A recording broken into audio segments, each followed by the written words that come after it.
This is Castle 1. Race officer speaking. Lane line is on boundary up ahead, 35 seconds out. A bit lower and faster here. Ho, ho, ho. That's a good one, Jimmy. Still gaining on the lane line there. We're looking at 10.5 and 42. Matching him on the boundary, yeah. Copy.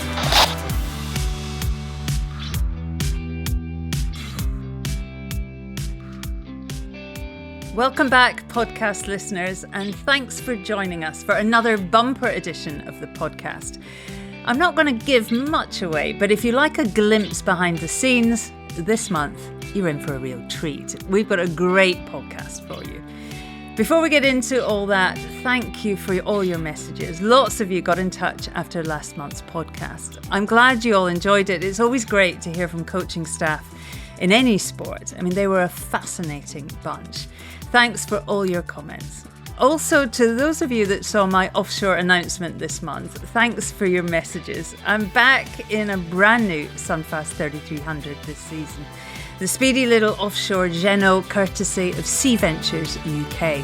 Nigel, thank you for your support.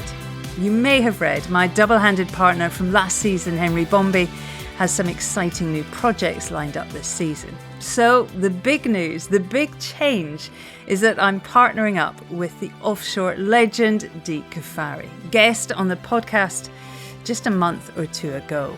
If you've not listened to that, give it a spin. And we'll be racing the double-handed season together, building up to the big one in August, the sensational Round Britain and Ireland race. Yep, it's a biggie. I'll update on all that as we go on, but the plan is more films just like last year, so you'll be able to come along with Dee and I throughout the season. It'll be good.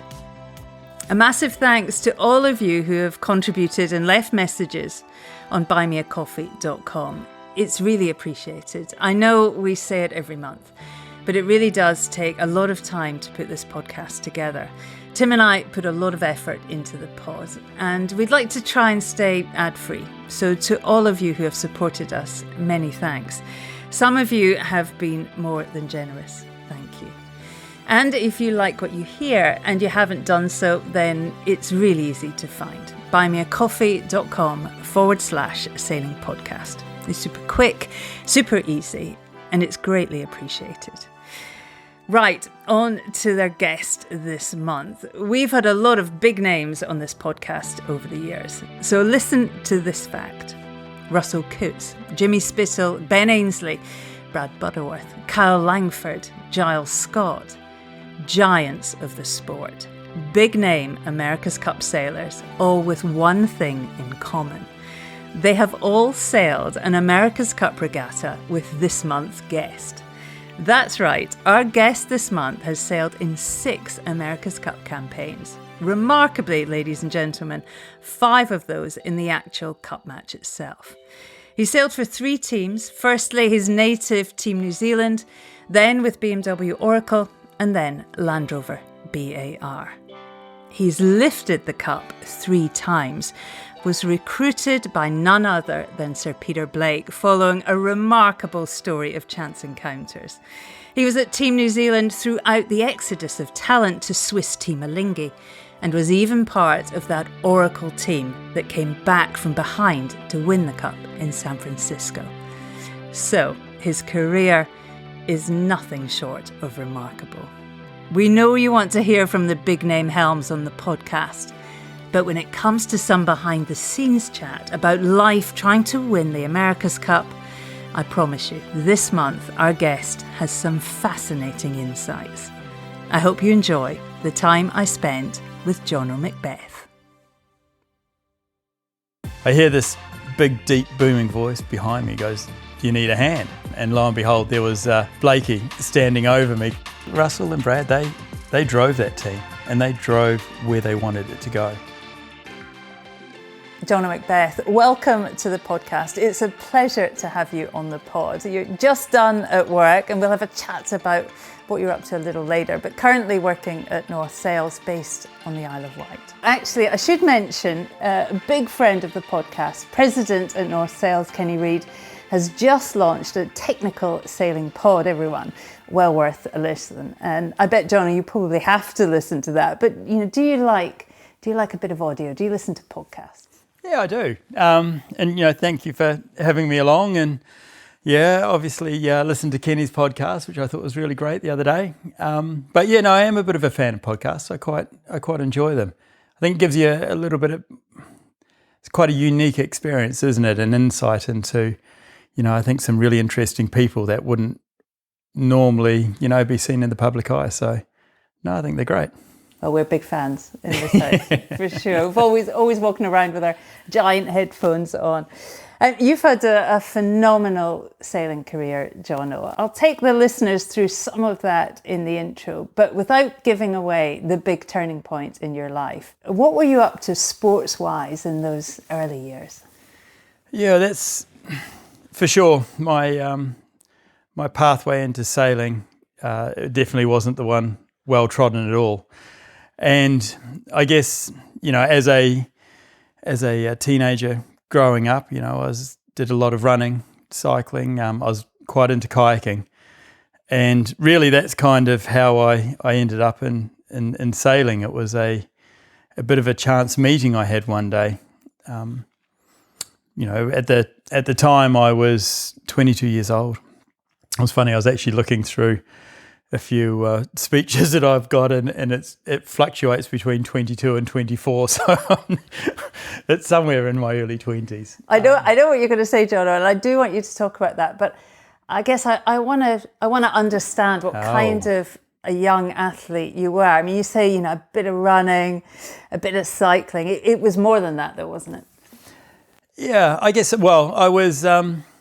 it's hard to know, really, isn't it? Because I think when you're young, I definitely didn't have a sport which I really grasped onto when I was, in my early years. And as I grew up, I guess I started to become probably more competitive. I made, the senior sports water polo team as I think I was one of the youngest members, especially I was the youngest member of the team at the time. It's that winning instinct, isn't it? I think that's probably what started to develop in my teenage years, this passion to try and win. And I took that on to lots of different sports. Like whether it was water polo or, running. I did a lot of, long distance to middle distance running, which I really enjoyed. Ended up being senior school sports champion in my last year, which I have no idea how I pulled that off, but I somehow did. And that really then led into my multi-sport career, which was, for those, I don't know, that people don't really know about it over here, it's probably best described as an off-road triathlon where we used to run cross-country, do kayaking down, grade 2 rivers, whitewater rivers, and then a little bit of cycling, whether it's road biking, mountain biking, and they kind of mashed it all together into these events, which was amazing fun, a great time in my life. It sounds great fun, and obviously our listeners can't see you. I mean, you are a big unit, big strong man, Jono. Did that kind of athleticism, did that sort of come easy? Well, not in endurance sports. I think everyone who's done any type of long distance running knows you want to be as small as you can. And I was always way too big for it, which was always quite funny when I was on stage, I thought, because you'd see these pictures of all these really skinny little guys, and then standing in the middle of them was this kind of gigantic, gigantic bloke. So, it was, I guess we're all naturally, talented in some shape or form. And, that was just something for me, which I was probably, when I was doing that, I was always at a weight that I really shouldn't have been at. It was probably a little bit skinnier than my natural body weight. So you're an accomplished young athlete in Auckland, sailing mad Auckland. And in 1995, Sir Peter Blake is trying to win the America's Cup in San Diego. Did you watch that, Jono? What are your memories of that time, New Zealand winning the America's Cup in San Diego? Yeah, it I think that time for New Zealand was absolutely incredible. It really brought, the whole country together. And like I say, I wasn't a sailing enthusiast at the time.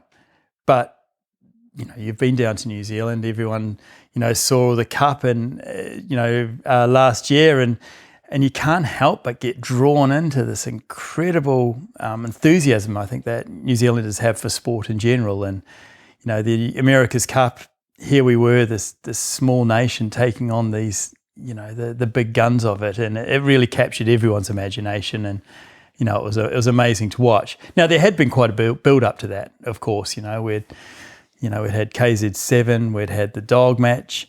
And then, where was it? The first version of the IACC yachts. And so there had been this bit of a build-up to it, and it culminated in San Diego. And what a regatta, what an incredible time. What a great moment for New Zealand.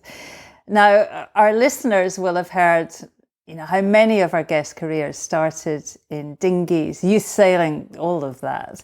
But your career started in very unlikely circumstances. New Zealand win the Cup in San Diego. You're working in a kayak store somewhere in Auckland.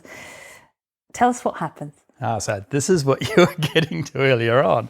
Yeah, that's dead right. I was, at the time I was at university actually, and I was kind of wading my way through a degree in commerce. And when I wasn't, at university, I had this part-time job down at a kayak store working for, a very famous Olympian in New Zealand called Ian Ferguson. And so really the day that kind of changed it all for me and was the start of, my journey. I was down in the kayak store all by myself, and, on the work list is, I had to move one of the fridges around. And so kind of, okay, well, I've better get on with this in typical kind of Kiwi fashion. And so if you can imagine, I was kind of down in a squat position, and I was about to try and pick up this fridge all by myself. And I hear this big, deep, booming voice behind me goes, "Do you need a hand?" And, without turning around or even having a look who it was, I went, "Yeah, that'd be really good, mate." And then kind of glanced over my shoulder, and lo and behold, there was Blakey standing over me, kind of arms folded, and I was like sheepishly turned around and went, "Holy heck, I wasn't expecting to see him in the store today, and I certainly wasn't expecting, for him to be offering to move, a fridge around with me." And I think that was, when you look back on these things, that's a great thing about Peter.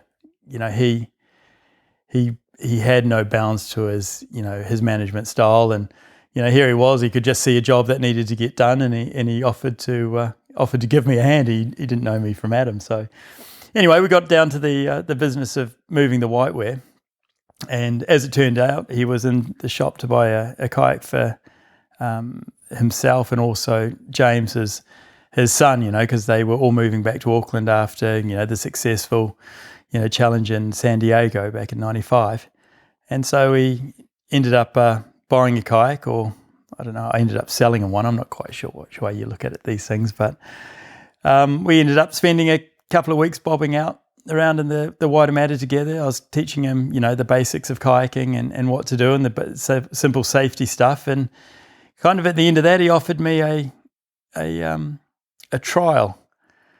And I guess this is kind of an interesting part of the whole story, and because I think a lot of us are given these types of opportunities, all the way through our lives. And really, it's what you do with that opportunity. Because it would have been super easy at that stage, just go, "Come on, Pete, I'm 79 kilos.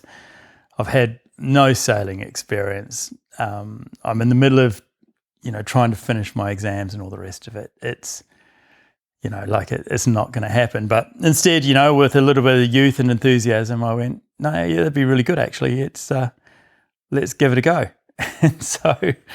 and so I began.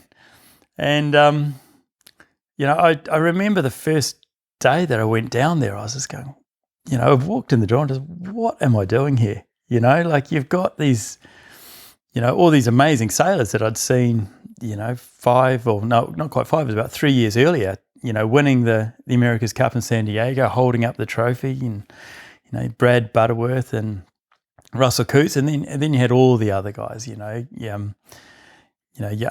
probably pretty much your unsung heroes to a large extent. Your Robbie Naismiths, your Matty Masons, Joey Allen. The list just goes on and on. Tony Ray, just an amazing, amazing sailing team.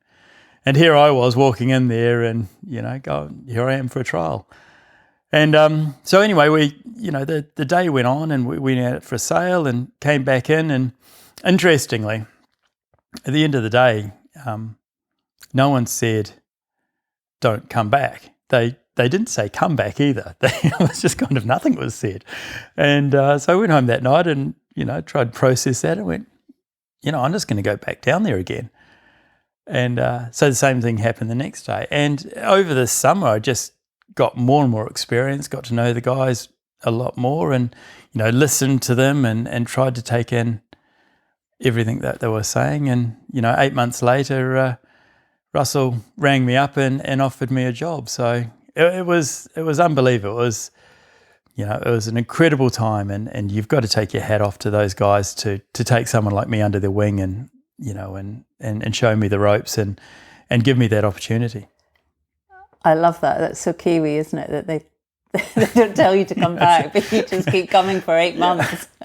Exactly. What was it like on the boat? Do you remember that? First time actually on the boat. Yeah, well, I think, those, well, first of all, those IACC boats were incredible, weren't they? They were just these big, majestic, sailing yachts. And you go out sailing on them and things happen. And there's consequences for what you do and making sure you're in the right place at the right time. And you got to make sure that there's so many things that could go wrong on them. You see these guys and it looks so natural, but they're holding onto ropes that have got a lot of load on them, and so you did have to be really mindful of what was going on. But it was just, for me, it was just this thrill, and it was kind of like a horizon. Your eyes were open. Right? Like there wasn't for a second that I went, "Oh, this isn't what I want to do." I was just like, "This is amazing. This is the pathway that I've kind of been looking for," and from that moment on, I just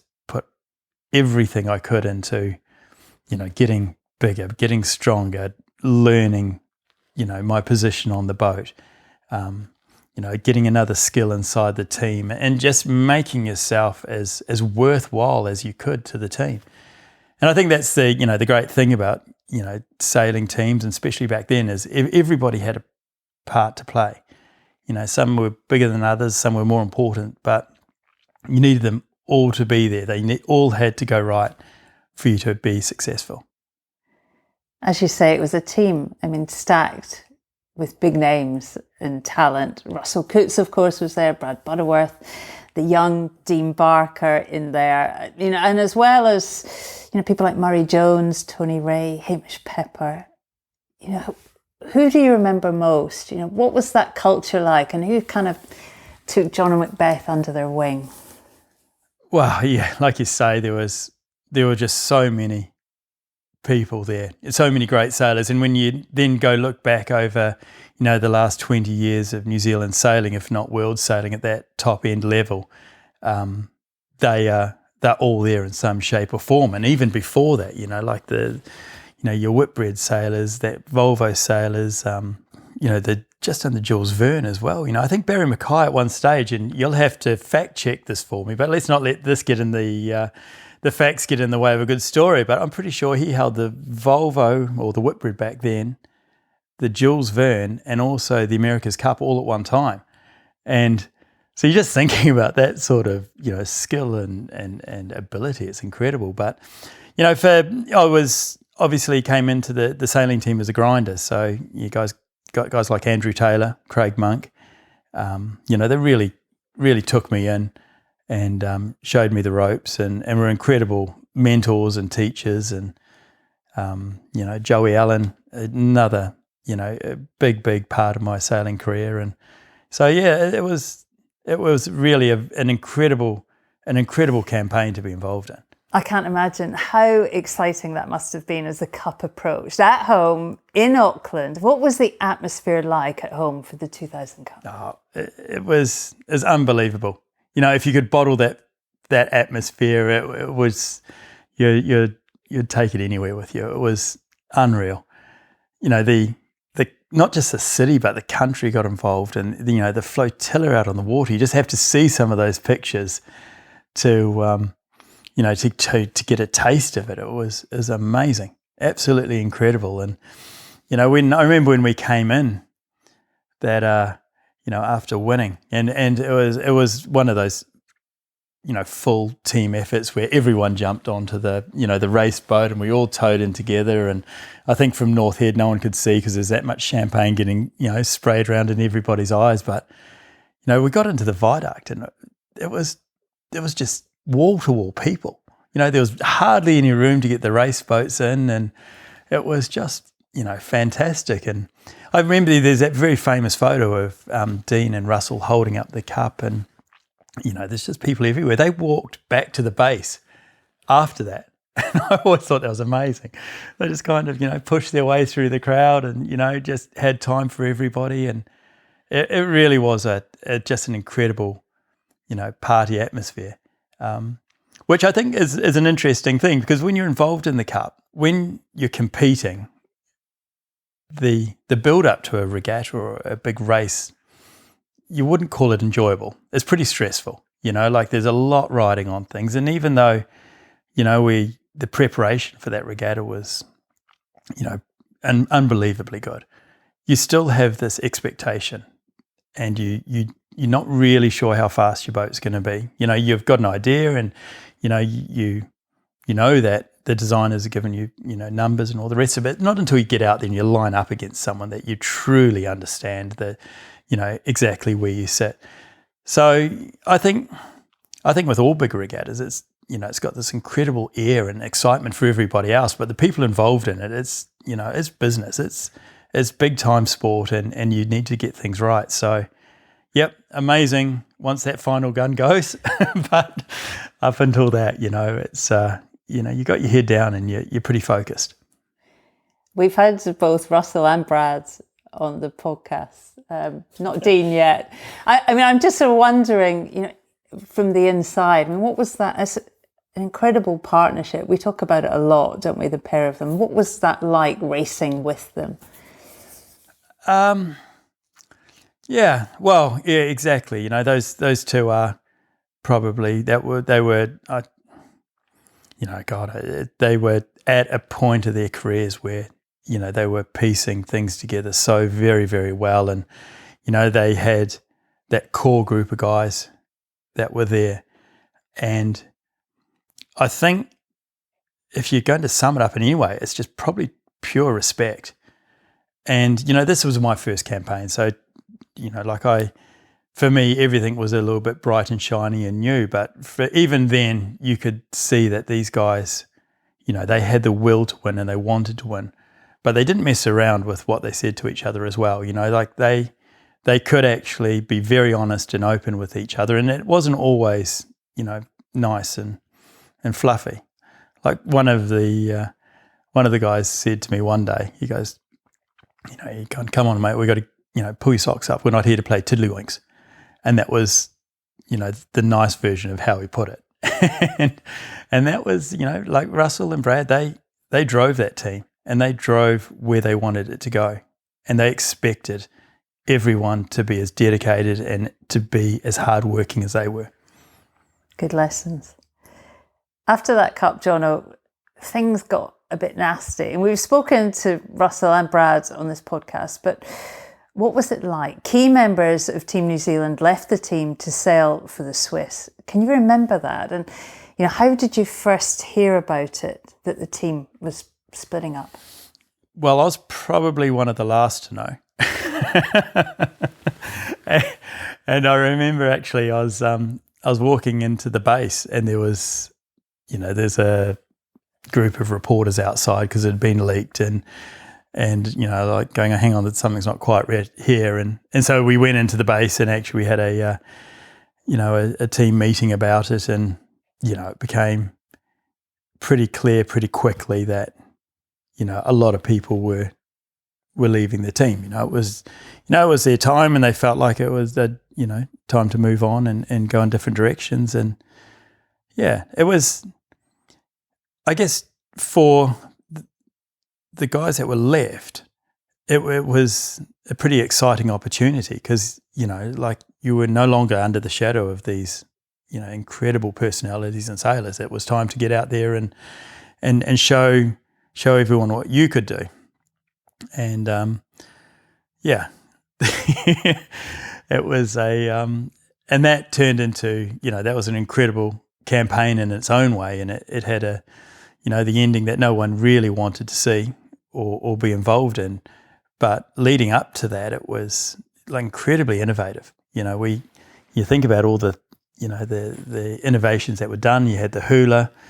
There was what we called baggage, which was the tandem keel scenario and set up on one of the, testing boats. We had, there was double rigging. The list goes on, but, the exciting thing is you had a group of, people that collectively just looked at every aspect of, what made a boat go fast, and they tried to find it. Now you can argue, pretty convincingly that we tried too hard, and if we'd just kind of taken a couple of steps backwards and focused a little bit more on the basics, we would have been in much better shape. But again, that's lessons to be learnt. And the average age of that sailing team was somewhere around the age of 26 or 27. And so you'd gone from, we'd basically taken 10 years off it. And as we all know in sailing, a lot of it comes down to experience, and experience comes with, being involved in age. And, unfortunately, at the end, we just got it wrong. Alinghi, headed up by Coots and Butterworth, of course. They made it through to the Cup to sail against you in 2003. Just talk to me about what that was like. The emotion amongst the fans was pretty high. You were sailing against old friends. Talk to me about, that cocktail, how that felt. I don't know. It's interesting, isn't it? Are there any friends out on the water, Shirley? I don't think there are.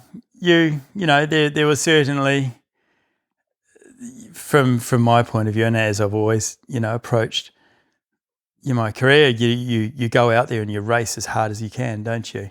Now, obviously, in the build up to that regatta, there was so much going on. There was a lot of negativity probably around it, which that's not good for anything, and it really wasn't. That's probably best told by Russell and Brad. I'm sure you've gone over that kind of side of things a lot, but you had this country that was rallying around you, and they really wanted you to, do your best and to get out there, and it would have been the fairy tale, wouldn't it, to have gone out there and beaten them, but it was a reverse fairy tale. It was it was their one, and so no, it was a super tough regatta, and it didn't start well, and it certainly didn't finish well either. As you say, losing that cup to the Swiss team, what are your memories of that loss? It's just heartache, isn't it? Whenever you've gone and you've put so much time into anything in any campaign, and you give your all to it. There is so many sacrifices that you make along the way for it. For a campaign, you sacrifice time with your friends, your family, going out, socializing, and to then at the end to come away with nothing is, it's tough, but that's sport as well. And that's part of, learning how to win, because you've got to take those lessons from your losses and turn those into, gains and how you can do things better. And there's many, many examples of that through just about every sport.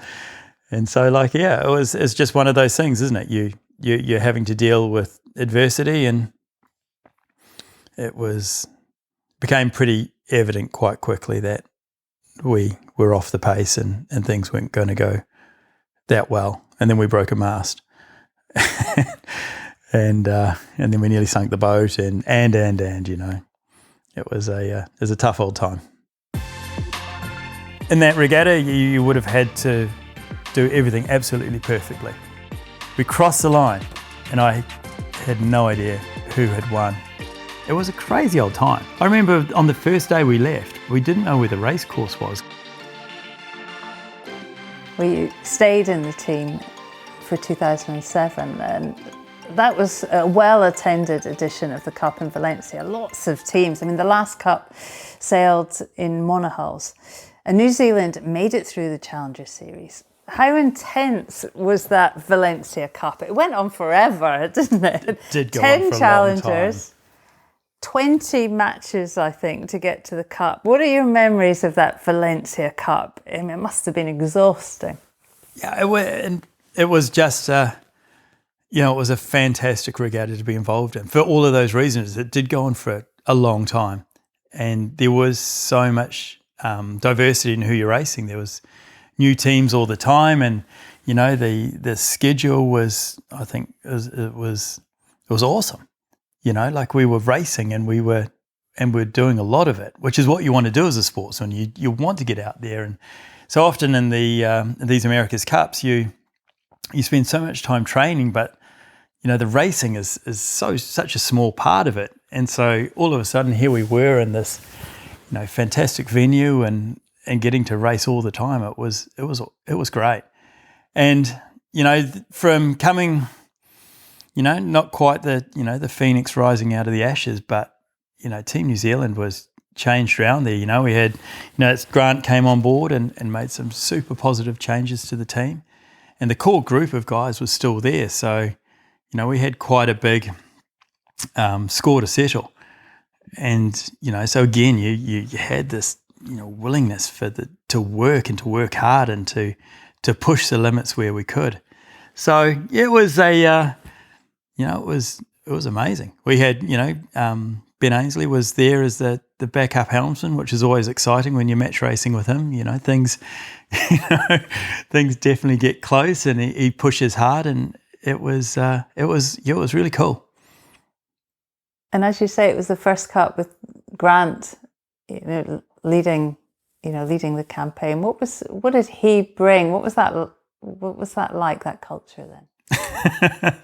Well, Grant's Grant, isn't he? You know, he's another one of these tough Kiwis that born out somewhere down in the Southern Ocean, and you know, these Volvo sailors they're incredible. And I think, like I said, you know, back in 2003, probably it was a, you know, part of the problem was, and not all of it, but part of it was experience, you know, and I say only part because there was some incredibly experienced people in there. You know, Tom Snack was heading up the campaign, Russ Blackman, you know, you had Joey and Barry Mackay there again. So it wasn't, you know, we had huge amounts of experience, but all of a sudden you were, you know, 5 years on, and all of the experience now had gone up.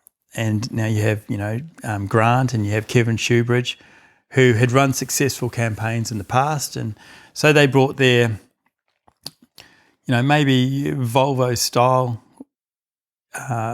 team dynamics into the America's Cup. And I think it really worked well for that team. And, you know, they saw the strengths and weaknesses and, you know, the different parts of the campaign. And it just kind of evolved into what it was. And again, you know, that final race, and I don't know if we're going to, you know, get to that now or whatever, but you know what? Go for it. What an incredible America's Cup that was. You know, the Louis Vuitton was, you know, it was good, but I think we went on to win that 5-0, and so you rode this, you know, this wave into the America's Cup. And it's funny with the Louis Vuitton, you know, the excitement, enthusiasm rises around everyone else around you. But inside the team, you're trying to keep everything pretty cool and calm. And okay, this is, we're just going to go out there and do the same thing every day, and we'll let the process deal with the results. And so then you rock up to the America's Cup and you're like, okay, we'll do the same thing. And then you start your toe out and you go, okay, well, this is different. It just steps up that extra notch, and it just kept on getting, bigger and bigger. And again, for the train spotters out there, I can't remember the results off the top of my head, but I do remember we lost the first race, and then we pegged a couple back, and then we had that disastrous race where we had 2 spinnakers flying from the top of the mast. And there's always that race in everybody's mind where it's your nightmare and you just go, God, I hope that never happens. And that was definitely that race for me. I remember it playing out so clearly.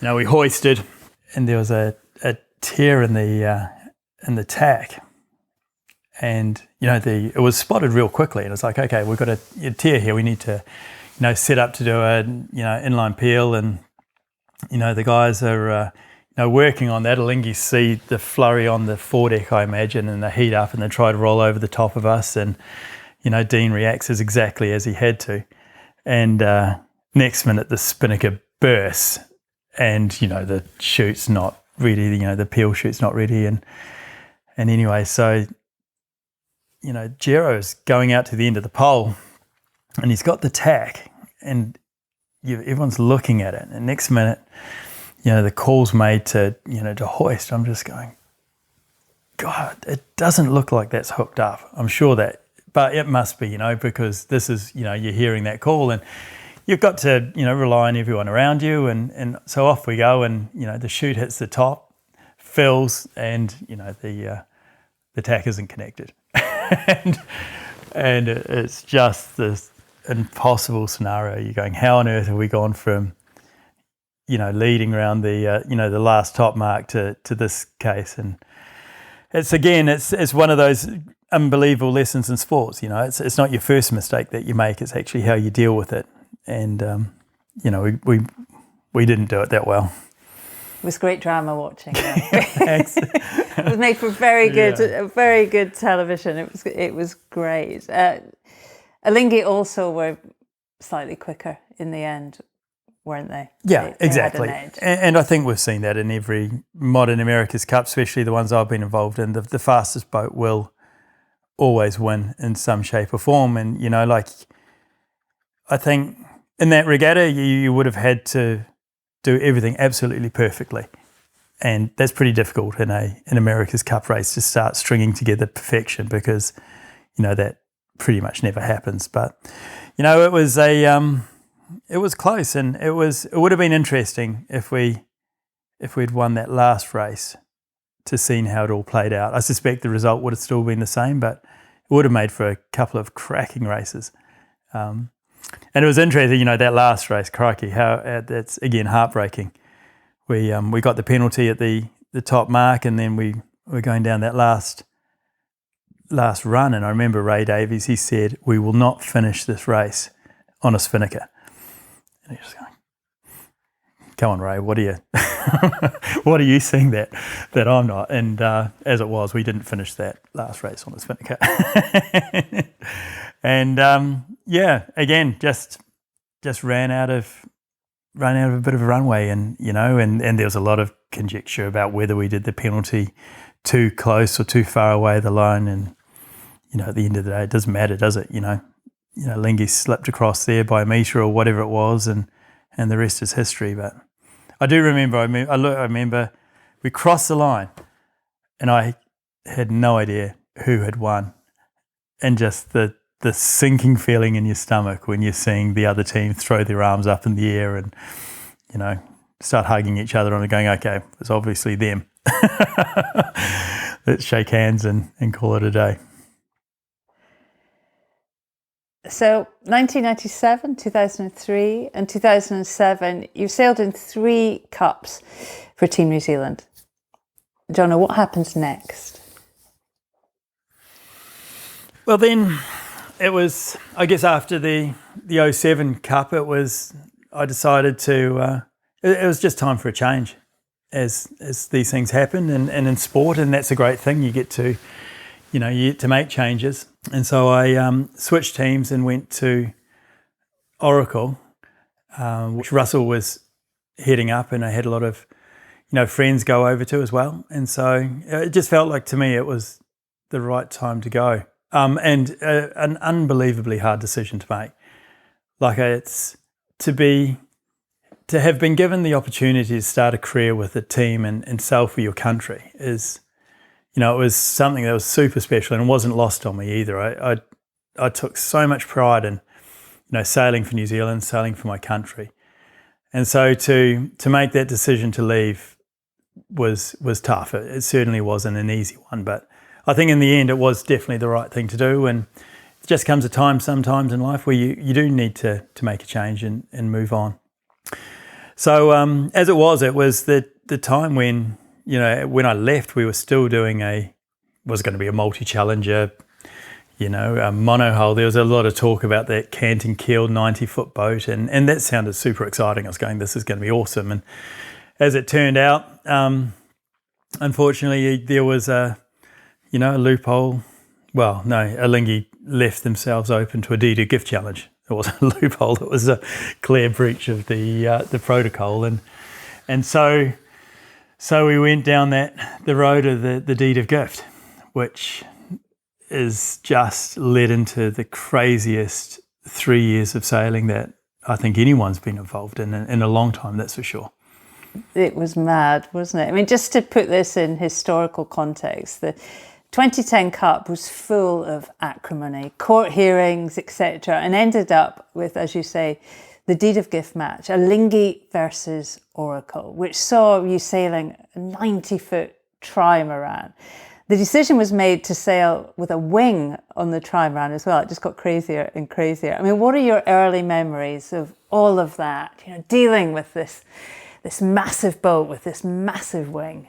Yeah, well, exactly. Like we'd gone from, these majestic kind of monohull boats, which we all knew inside and out. And by the time we got to, version 5, which was, the last version of them in Valencia, the refinements were just incredible. Like everybody knew, how to sail them down to the millisecond. You knew where that you wanted to make gains in weight and strength and all those kinds of things. And then all of a sudden we were thrust into this brand new world of, like you say, a 90-foot trimaran, a 90-foot by 90-foot with I think it started off with an 80-foot wing in it or something, 80-foot soft sail.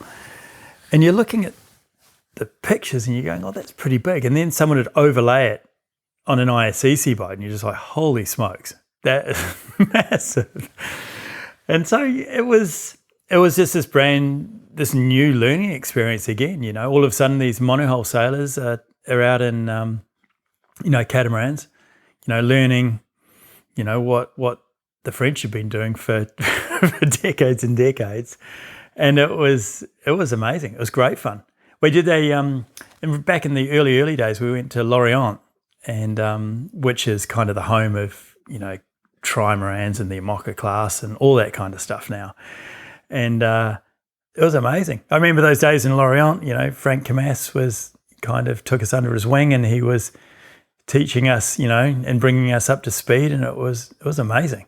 These things were just quick. We used to go around the, upwind in an ISCC boat at 10 knots and go downwind at 10 and a half, it seemed. And all of a sudden, you were doing 24s and, high teens everywhere. It was amazing.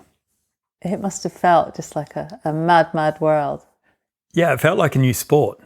And and I suspect it still does, for the guys that are, as these boats develop and for what we're saying to see it, the sport was changing, and it was changing in a big hurry. Let's talk about the giant wing. I mean, I was at the Valencia Cup and just remember all of that. Also in the build-up, are they going to have a wing? Are they not? Are they going to have a trimaran? Are they going to have a catamaran? I mean, it was fantastic, the drama. And then Oracle turns up with this. I mean, I can't even describe it. You probably know the dimensions. This massive, massive, almost uncontrollable bit of technology. Yeah. It is funny though. It started, you think we launched the boat up in Anacortes, and I remember when we first sailed it, and I was listening to Jimmy's podcast, and he touches on this, that we didn't get the performance out of it that we wanted. Like we had to modify it, and I think this was possibly one of the amazing parts of that team is, okay, this hasn't worked, so we just need to keep on working on this until we do get it. And so that was really the story of that boat. It was modified and changed, and the designers just worked tirelessly, and the shore crew were just day and night, and effectively we ended up, like you say, in Valencia a couple of years later with probably a completely different boat from what we started with. The rule was was 90 by 90 on the waterline, but in reality it was, I think, 113 feet hulls, still 90 feet wide, and the wing was up to 58 meters high, and the scale of everything, it was just unbelievable. We started off as under the soft sail with I think 6 or 8 pedestals on it, and we couldn't generate anywhere near the amount of manpower to trim the boat on effectively at the speeds that you need to do in match racing conditions. So it became evident quickly that we needed more power. So they ended up putting the the BMW engine into the boat, which as a grinder I should have been mortified at, but to be frank, it was one of the greatest things that happened, because it was just too much, and so all of a sudden, the trimmers went from the situation where they couldn't get enough speed and power on their sheets to things were coming in a huge hurry, and when we first launched with the engine, I went to, working with John Williams on the winch team. And they'd been sailing for about half an hour, 45 minutes. They said, Jono, I think you need to come on board. We've got a trouble with one of the winches, they're smoking. And I was like, oh, God, here we go. So you clamber onto this big thing and walk across the beams, and, you try to diagnose the problem, and you go to the trimmers, well, how often have you been, bringing the sheet in and out? And he goes, all the time. And I said, you're just smoking the winch because it's got so hot. The grease was literally starting to smoke inside the gears. So it opened up this completely new avenue for the sailors on board, and it was one of the campaigns where anything went. If you had an idea and you thought it could make the boat go faster, it was tabled. The boat had helium balloons all through it to try and make it lighter, because when we got to Valencia and we were looking at the Ylingi catamaran, one of the things that was Russell and Jimmy and the designers thought is they went, hang on, this boat looks a lot more nimble in the light, so we need to try and make our trimaran lighter. So obviously you fill it with helium. That's a thing. I did not know that was a thing. Yeah, no, neither did I. It had it had golf ball rivets all over down underneath the hull to try and make, to release the boundary layer. It was just unbelievable what could be achieved when you had this group of, designers and sailors brought together to try to achieve something with no boundaries. I love that. I mean, you had quite a few responsibilities, logistically managing that wing. It must have been a real liability. How hard was just the day-to-day management of it? I don't think there's anybody in the shore or the sailing team that didn't breathe this huge sigh of relief when that wing came out of the boat for the last time. It was just a monster. There was nothing really that enjoyable about it, and was amazing when it was sailing, but, you know, the engine never got turned off. You know, even at the marina, it was thrashing around because it was always trying to sail. To take it in and out was, you know, you needed 2 cranes and, you know, 60 people. And it was just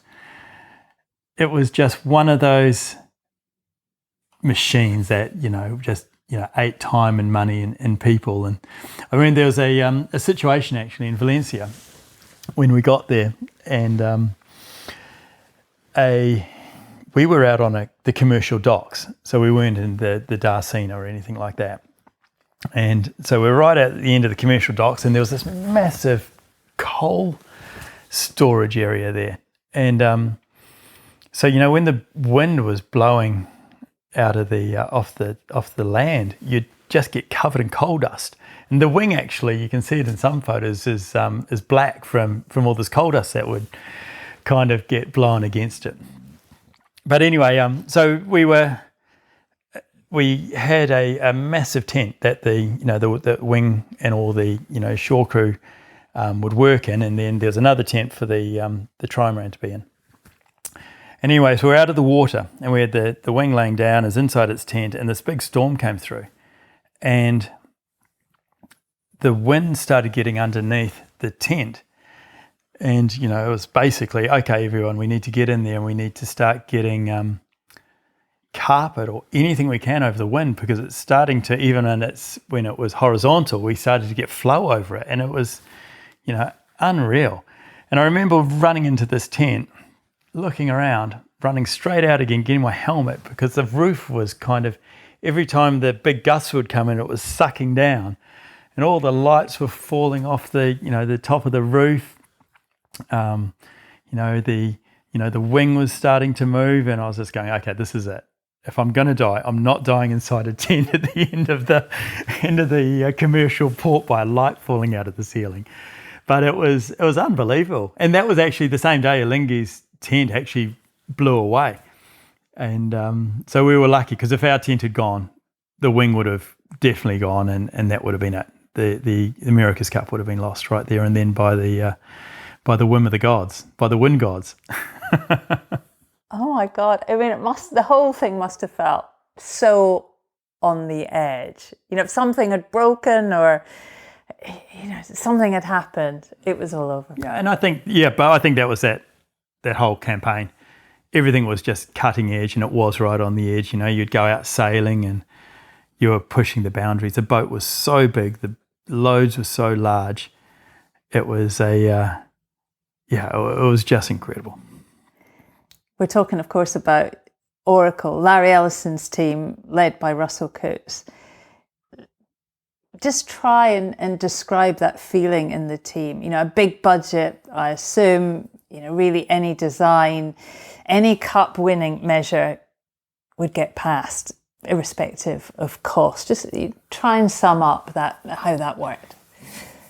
Yeah, well, I think exactly any cup winning measure, and that's I think that's kind of pivotal to any America's Cup, isn't it? You know, because you go into these events and there's a lot of great ideas and there's a lot of clever people, and it's trying to figure out what ideas are going to make that difference. And there's always trade-offs.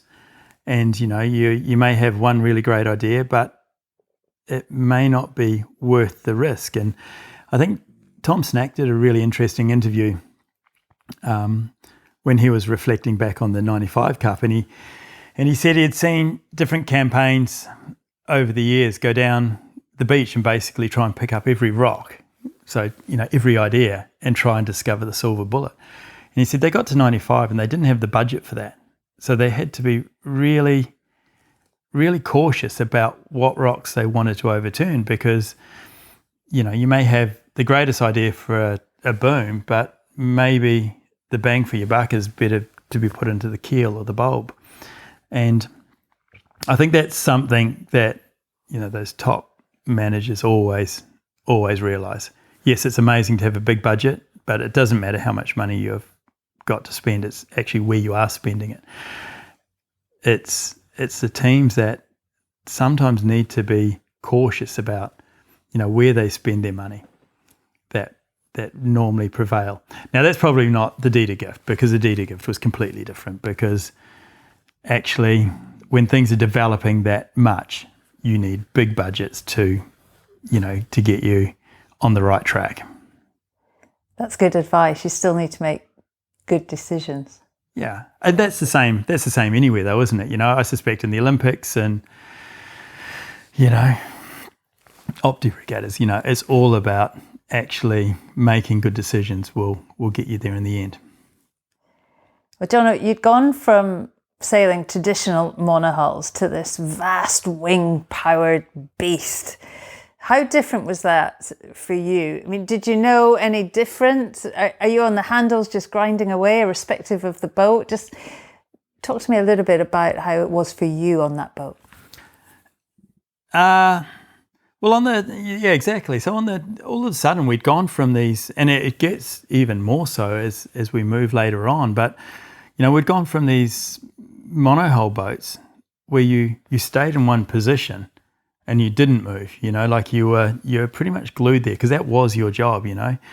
And you had 16 or 17 guys sailing the ISCC boats, and you had your little niche, and you knew that really, really well. And the trick there was to be able to interact with people around you and with different maneuvers, and to be able to react to what was going to happen, in the future, and kind of gauge what, the next move was going to be. So it was really snappy. All of a sudden we went to these catamarans where your job was to you had your primary job to grind and, to trim or whatever. But then you then had to, as it turned out in later boats, move from side to side and really kind of be a little bit more dynamic. I think the big thing with the trimaran was, from me, it was just a safety perspective. Like it was just, if something went wrong on that boat, and everyone knew the consequences of it, it was going to be dire. So you were really, really careful, and you checked things, and you made sure that when you went sailing, you knew exactly what was going on.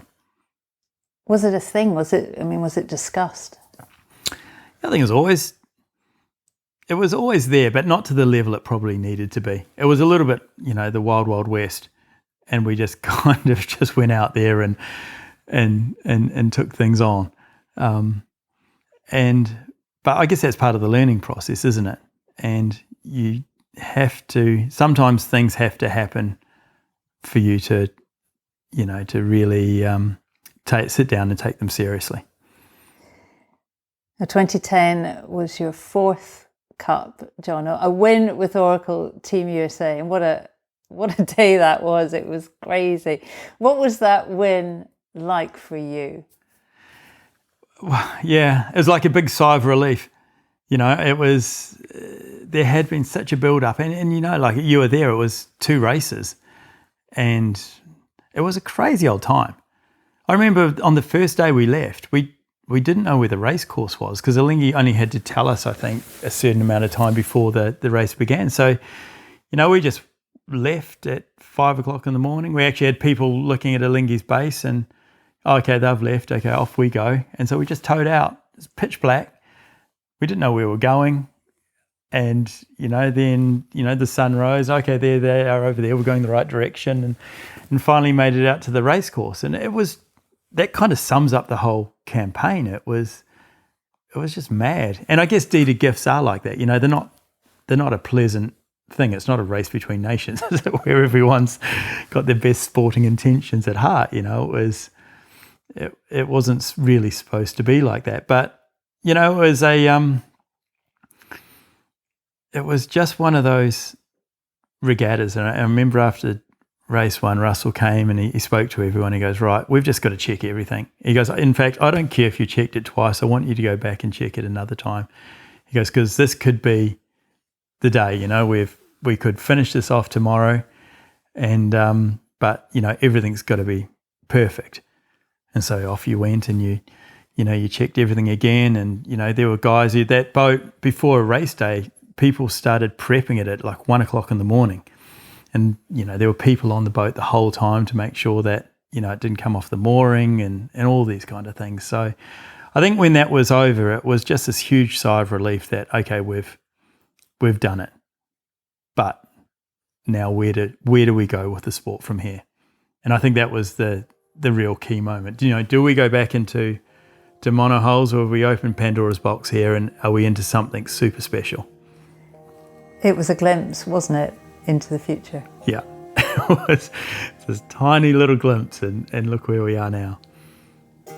Jono Macbeth, everyone. Transitioning from the now old school America's Cup monohulls to the foiling yachts of today via some absolute beasts. What a career. And that's only half of it. In part 2, we get into San Francisco, the foiling AC-72s, and then Bermuda, all via a spine-chilling story about a man overboard incident in the Middle Sea race. It's a great listen. I have to say a massive thank you to Jono for his time. Jono, many, many thanks. And of course, to Tim at Vertigo Films for putting the podcast together each month. If you're enjoying what you're hearing and would like to support the pod, then please do head over to buymeacoffee.com/sailing podcast. We work hard to bring you a real quality listen, and it's lovely to have your support. Thank you. Until next time, thank you so much for listening. Have fun on the water and sail safe, everyone. This is Castle 1. Race officer speaking. Lane line is on boundary up ahead, 35 seconds out. A bit lower and faster here. That's a good one, Jimmy. Still gaining on the lane line there. We're looking at 10-5 and 42. Matching him on the boundary, yeah. Copy. This is Castle 1 standing by. Out.